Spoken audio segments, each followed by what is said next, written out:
Hey y'all, hey y'all, hey y'all. I know I'm coming in here a little late. I know I'm late as hell. It's a little ghetto. But I had some things I had to do. I had an appointment that I had to make. So the main thing is I'm still here, and I'm thanking you for rocking with me. I want to make sure that this music isn't too loud as I talk. So let me just turn it up a little bit and see what's going on. What? Let me see if I can hear y'all.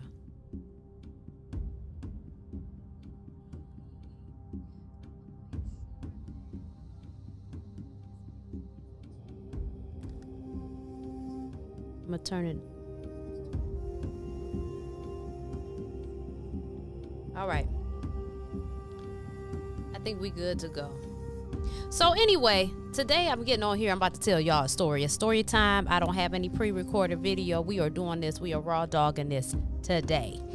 Okay, so I just want to thank you so much. I'm here about to talk about this prophecy that I got when I went to church some years ago. I went with my mother to one of her wonderful churches, and I got a prophecy, honey, that was just, he had to pull, I don't know where he pulled it from. He made the shit up. That's what he did. But just stay with me, okay? And we gonna get back and get into it. Thank you for choosing Racqi Road TV, a channel where the viewer is spiritual royalty. Here on Racqi Road TV, you and I laugh, learn, brainstorm, and expand our consciousness together. My name is Racquel, your earthly spirit guide and spiritual alchemist. Please make sure you hit that like button and subscribe.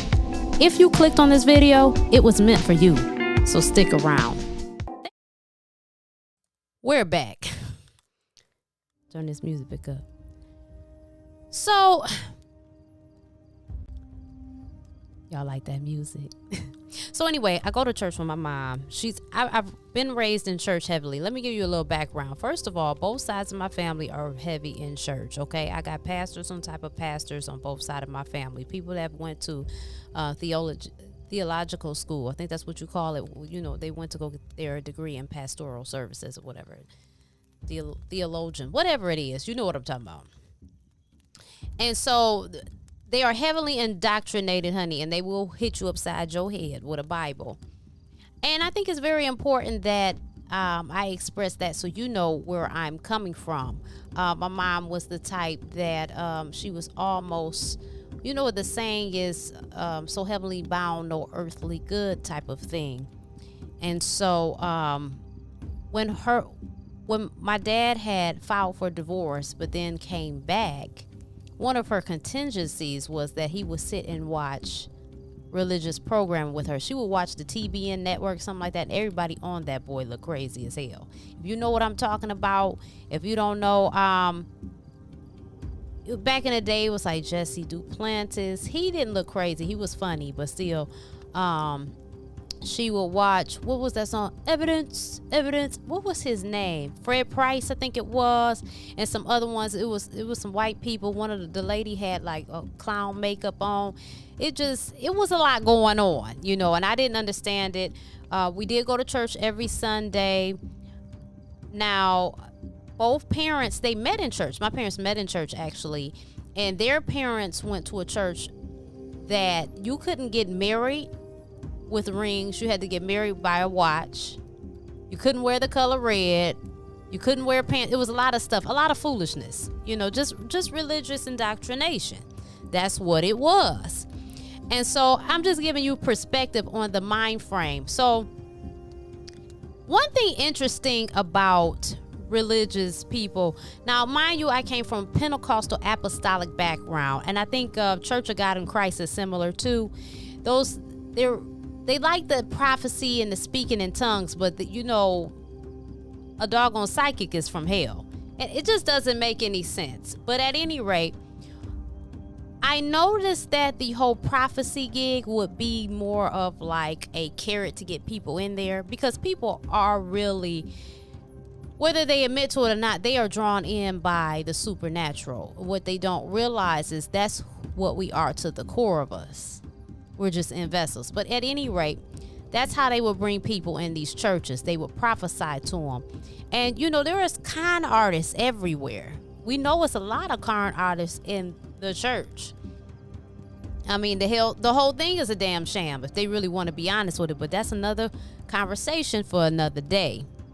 But I will say, in my opinion, the church, because the church is within you and source is with you as also, I think if the church was going to be effective, where they would play a part would be more of like feeding the community, teaching the community, informing the community on how to survive and navigate life, and just stuff that's important that these schools aren't giving us. But government, church is on the same opposite wing. It's like Democratic and Republican.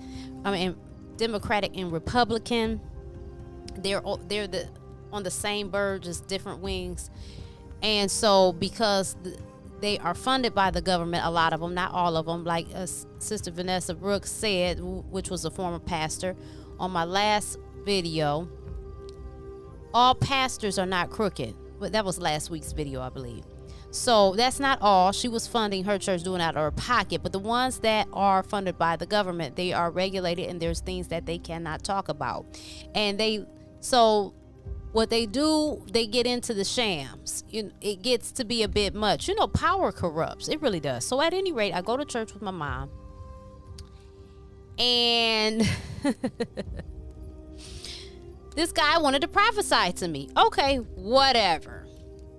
So he goes ahead and he's prophesying, and he's saying a bunch of stuff. You know how people give you a bunch of general stuff that they feel like that will resonate with you, where they feel like they won't miss the mark because they really don't know what the hell they talking about. This was one of them prophecies. So he was saying a bunch of stuff, and the Lord knows that you want this, and the Lord knows that you want that, and he's going to send you a husband, and you're not going to be alone, and woo, woo, woo. He's going into all this, and he's saying some stuff. But the main part was he told me that the Lord was going to send me a husband. Now, here's what's crazy about that. From their belief system, there is no way, from the way that they believe, right, that marriage is sacred and stuff like that, let what God put together, let no man put asunder, and all that stuff that they say. If that be true, there's no way that the energy that you claim that you're channeling is sending me a husband, because I'm already married. Now, anybody knows me knows that I'ma speak up. That's just the Leo in me, okay? That's the fire in me. So I had to let him know. I said, that's interesting you said that. When he got done, of course, I didn't stop, but let me stop you right there. I didn't do that, but I had to let him know. I said, that's very interesting, because I'm already married. So how would he be sending me a husband?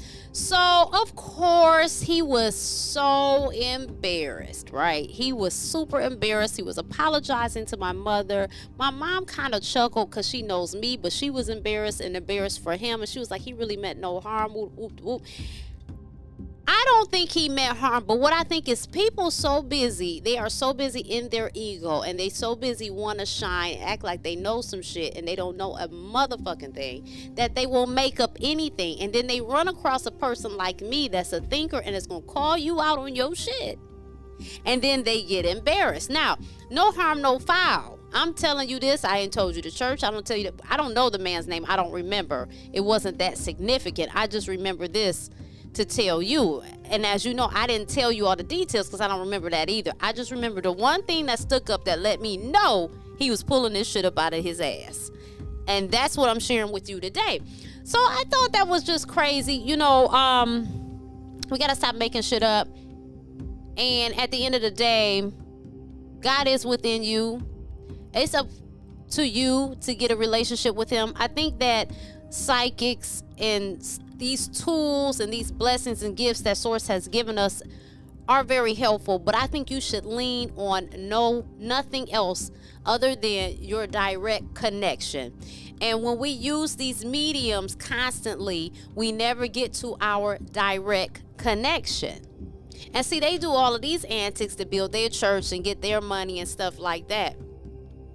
And we fall into the shams all the time. We really do, and we got to get out of it. And I think a lot of it is, I mean, it's easier when someone's feeding you something than doing the work, isn't it? It just is. And then the other part of it is routine. We're used to it. We were raised in it.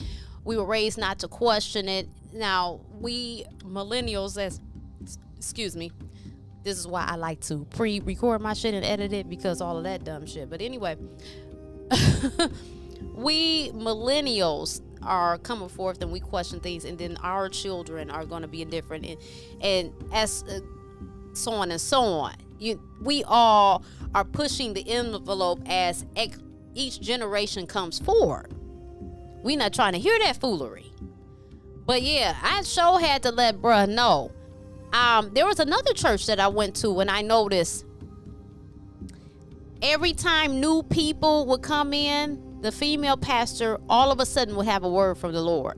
If it was just us, I don't know, for some reason the Lord wasn't tapping on the shoulder telling her shit. But let some new people come up in there, oh my God, it was a show. And that's what it seems like a lot of churches have become today, a circus show. And I guess it would have to be because it's not needed. It's not necessary. We don't need any. If you need assistance, I think, okay, let me say this, because I don't want anybody to get things misconstrued or take things what I'm saying as harsh. If you go to church, and if you're heavy into religion and that is helpful for you, by all means continue to do so. I really think that you should, because it's helping you. I also think, though, it's just a step in your level.